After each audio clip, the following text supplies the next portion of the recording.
Hey everyone, how's it going? Darkscream here, and I'm going to do another rant, and I am recording this as E3 2018 is going on. Now, I never spoke about E3 that much before other than my response to DCE's Nintendo video 9 years ago, so I don't believe I'll be making one unless there's enough for me to either get excited and or pissed off about.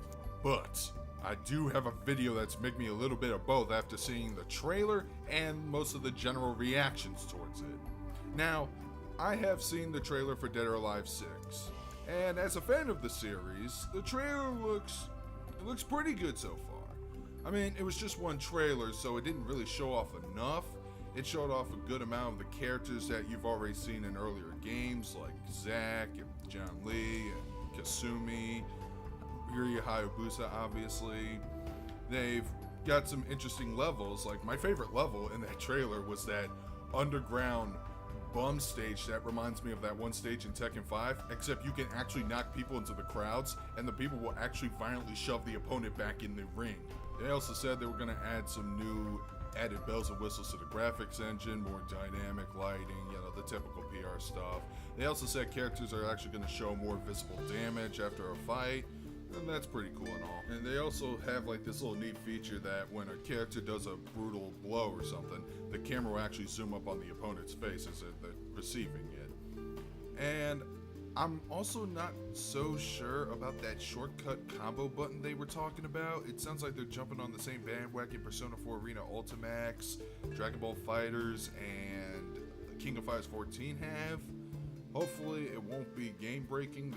They should know how to I thought KOF 14 did it just fine, but I don't know if Dead or Alive is going to do it just fine. Which is weird because it's a DOA does not require that high of a learning curve in order to play that game. So I don't know why they would do that in the first place. So overall, it is very too early to call, but so far it does look a little promising. I do have some concerns about the long run of that game, which I will get to at the tail end of this video. So, despite my overall optimistic but meh response, why would I make a video about this? Well, the interviews and the reactions towards it, however, oh man, dude, I don't like talking about politics on this channel. I don't. But unfortunately, gaming has been kind of infested with it for the past, I want to say 6 years. People would say longer, but I've been noticing it around 2012.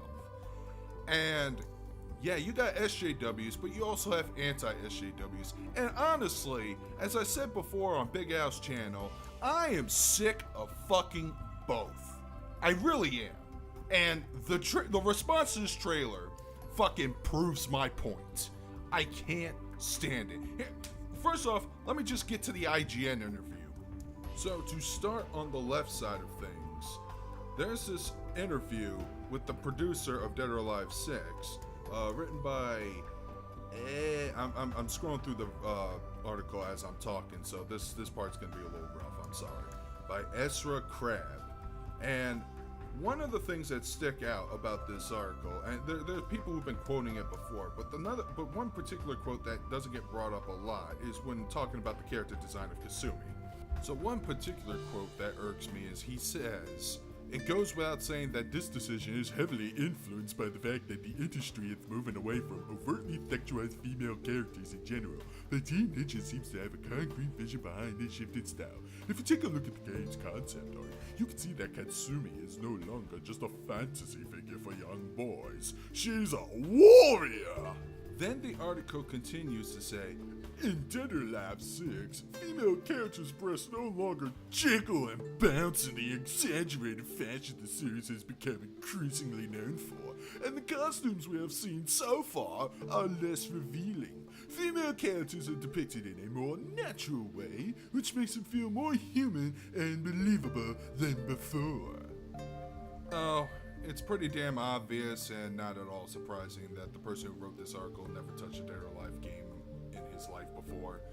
Because yes, Kasumi has been pretty fan service. There were those beach volleyball spin-off games. But here's the thing. I always saw her as a warrior. She's really fast, she kicks a lot of ass, and the outfit she wore originally, that was actually a traditional kunoichi garb. So, if the off chance Team Ninja keeps their word on the whole less sexy, more cool approach, that's the main quote, which I don't think they're going to keep their word on it, we'll get to that later, then god damn it, those reviews are going to annoy me more than the reviews of the newest God of War game to the longtime God of War fans. People are going to be like, it's finally taking a much more mature approach. Finally, Dead Alive can be taken seriously. Sip my tea. Or whatever. It's shit like this is why I don't read a whole lot of reviews on the internet anymore. I just fucking wing it when it comes to games, for better or for worse. But don't relax so easily, anti-SJWs and alt-writers. I'm coming for you next, and this is going to hurt a lot. So, after that IGN article dropped, everyone's general response was censorship. They've betrayed their core audience. We only care about the titties bouncing and nothing else. I say we boycott this game until they give us our $90 season passes of bikinis. Attack their Twitter, everyone. Okay, was that reaction overblown, exaggerated, and immature? Yes. But if you've seen this shit going on for 6 years like a hawk, and believe me, I have, you would eventually lose your sanity to react like that too. First off, let me just say, what happened in that interview, I think it's just glorified PR speak. If you want my honest opinion, and Lance and I came up to this conclusion when we were discussing about this trailer last night, we don't think that Team Ninja is going to keep their word on the whole less sexualized direction. I do believe that they're probably going to cave in, make some DLC costumes that are like swimsuits, bikinis, crossover costumes, all that cross PR stuff that they did in Dead or Alive 5 the last time around. I think they're going to be around. I say this because they did the exact same thing with the last game. I will link you an article from Destructoid saying that they did in fact promise a different direction in Dead or Alive 5 when it came to the fan service and be more mature. But anyone who's played Dead or Alive 5 all the way up to last round, actually no, if you just played the vanilla one on the previous consoles, you would know that they still had swimsuit DLC, they still had those sexy bunny costumes, maid outfits, Halloween costumes, all over the place. And when they were adding new characters, oh Jesus, don't get me started on this. They gave us Honoka and Marie, the two most pandering otaku modern day bullshit characters, and I fucking despise them both. Marie is a token lolicon that was created to partially spite Sweden over the Dead or Alive Dimensions controversy, and Honoka is just a typical Moe Blob character with a moveset that's cut and paste from every other character in the game. She doesn't have like an original move of her own. She's like Dural from Virtual Fighter or Seth from Street Fighter 4, and I don't like either of those two characters for the similar reasons. And surprise, surprise, they became so loved and popular that when Team Ninja was doing a popularity contest for Dead or Alive Extreme 3 to who would make it into the roster, they ended up becoming the top 2 picks and the poster child for that game, overshadowing Kasumi Ayane. And they ended up as being DLC characters for Seven Kagura Peach Speed Splash, but no Kasumi. So I have a hunch, a big hunch, that these two characters will return in Dead or Alive 6. And if they're not going to make it to the roster by launch, they are guaranteed DLC, which is one of my legit concerns for this game, which I will cover on later. But let's just say, for the sake of argument, that Team Ninja will in fact keep their word this time. That they're going that cool direction, or whatever they said. Doesn't bother me all that much. I play Dead or Alive for the gameplay. The fan service is nice, yes, and the characters are sexy, and it is possible to be strong and sexy at the same time. There's been plenty of female fighting game characters that have proved that. But it really doesn't upset me that much. I just want to know what the gameplay is like. Because Dead or Alive, yes, I do like this series. I even like it more than Tekken most of the time. because it was basically an easier version of Virtua Fighter, but they traded that with some flashiness that I like the level designs. I like the idea of like knocking an enemy off of cliff into some fucking neon lights and back on the ground and continuing the fight there if they still have plenty of health left. Hey, sorry for the sudden quality change in my microphone. This is a post-production last-minute add-on. I don't feel like setting up the mic again. But another thing I want to talk about that I left out was that one of the new features in this game is that they're going to show more battle damage other than just dirt and sweat. Like, apparently they might have some bruises and some extra blood on their faces and stuff. And people are also getting up in arms about that too, because that would also affect the women as well. And you would think that would be an SJW complaint, but believe it or not, I've seen anti-SJWs bitch and moan about that, which caused me to raise even a bigger eyebrow. Hey, you guys, have you played Art of Fighting 2? Remember how in that game, everyone who gets punched in the face hard enough, they would have baseball-sized bruises and blood coming out of their lips? Yeah, that applied for frickin' Yuri Sakazaki and King, both female characters in that game in there as well. So yeah, that was just a little quick add-on. Anyways, back to the rest of the video. And you know, looking at the fan service games that have been coming out now, like Senran Kagura and Omega Labyrinth Z and Galgun, I look at Dead or Alive and I realize, you know, that's tame now, even back then. Because Dead or Alive did take itself seriously, at least with the core story, with the whole Doa Tech tournaments and frickin' all those Kasumi clones and Victor Donovan and all that bullshit. It had a very cheesy melodramatic story. But no, it turns out the core fan base apparently doesn't care about that at all, which is all the more depressing. I thought they would like it for more than just that. And the fan service was more like the icing on the cake or the cherry on top of the sundae. No, it seems to be the other way around. They really like that icing. They just want nothing but the icing. Back on the boob jiggle physics, by the way. You do realize that you can toggle them on and off in however the way you want in previous games. There's a chance that they might have just either not implemented them yet, or they've outright disabled them in order to make a more presentation-friendly gameplay footage. You guys realize that, right? That goes to the whole, I don't think they're going to keep their word on the whole thing. And as for the costumes, people are apparently comparing them to fucking armored burkas. Only 2 female characters have been confirmed so far. Kasumi, obvious, and Helena Douglas, another pretty obvious one. Here's an image of Helena Douglas in Dead or Alive 6. Now, here's her costume that she's showing off with. And you know what? It does look sexy. It really does. She's got the whole Zetai Ryoki thing, or that, however you pronounce that. You know, the little thigh highs and showing a little bit of that inner thigh. And, wait, what is that? What do I see in the center of the photo? Oh, is that a... That's a boob window! What do you mean this game is getting censored? And now let's take a look at Kasumi's costume. Admittingly, she is wearing something that's covering her up more, but it still looks like a skin-tight cat suit with some small ninja armor on the side and stuff. And admittedly, I do prefer her older costume, and I even prefer her story mode costume at the end of Dead or Alive 5, where she looks more like Hayabusa. I'd rather have that, but it's not really a big deal breaker. And I could see someone finding that sexy because here's a little secret. Something you guys may not know, but just because a female character is wearing something that doesn't reveal skin, it doesn't mean it can't be seen as being sexy.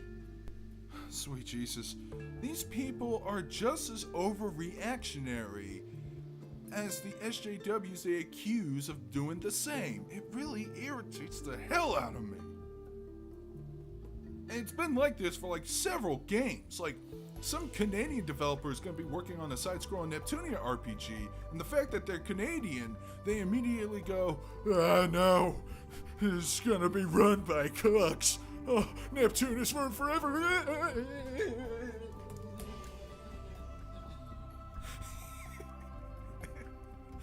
You guys didn't see that, but I did get up and run around the room. Sorry about that, but I'm actually having a whole lot of fun making this video. I forgot how exciting that was to do that. Well, it looks like I'm hitting overtime anyways. I usually like to keep my videos around the 15-minute length, but in order for me to express my concerns for Dead or Alive 6, I may have to extend it a little bit, so I apologize for that. But I do have some concerns about DOA 6, and unfortunately, I think they're all gonna come true. The biggest concern I have is that Dead or Alive 5, as most of you already know, has been notorious for releasing almost thousands of dollars of costume DLCs and like $90 season passes. Now, admittingly, those costumes were built up over time. They didn't do that immediately at the launch of Dead or Alive 5 or at last round. It was DLC they just kept adding and adding and adding. And it is cosmetic only. But imagine being such a diehard of a fan that you think you need to buy these costumes out of obligation. You basically wasted a console or two's worth of money on this fucking fighting game that was usually $60 at launch, and I believe last round might have been $40, I'm not sure. And it was just cosmetic only DLC. Now there were some really neat ones. They had some crossover collabs like with Attack on Titan, Senran Kagura, Nihon Falcom. But those packs were like $30 a piece. And if you're gonna like keep your game alive and release DLC over the years, then I'd rather just like add more free stages and more characters, because after last round, I'm talking strictly after last round. I know there was like Ultimate before that and Vanilla DOA 5, but after last round, we only had 2 DLC characters. A character from Samurai Warriors, whose name I don't know because while I play a lot of Dynasty Warriors, I hardly touch Samurai Warriors. And the second character, which I really did like and I did download her, is Mai Shiranui from King of Fighters. And this crazy thought came to my head. What if Mai Shiranui is not only available in DOA 6, but so is Chun-Li from Street Fighter?